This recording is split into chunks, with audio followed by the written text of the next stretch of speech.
Dans l'œil de ces militants de la LPO, près de 70 couples de sternes qui nichent sur ces bancs de sable.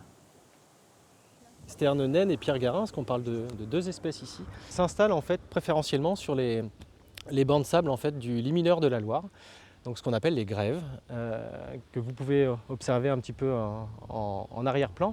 Et donc en fait, elles vont creuser en fait, une petite cavité et déposer leurs œufs qui sont mimétiques quasiment de la couleur du sable et se mettre à couver. Mais la Loire n'est pas un long fleuve tranquille.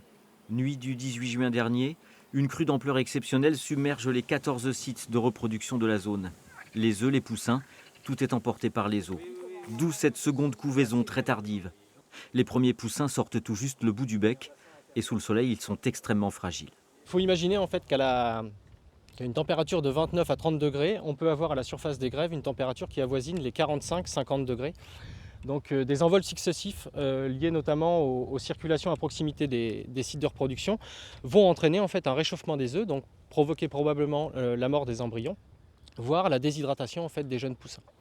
Depuis 2015, un arrêté préfectoral interdit tout débarquement sur les sites de reproduction, du 1er avril au 15 août. Et la Ligue de protection des oiseaux place des panneaux autour de chaque colonie pour sensibiliser les touristes. Il ne faut pas avoir envie de conquérir les derniers mètres carrés d'espace naturel. Il faut laisser la place aux autres espèces. Il n'y a pas que l'homme.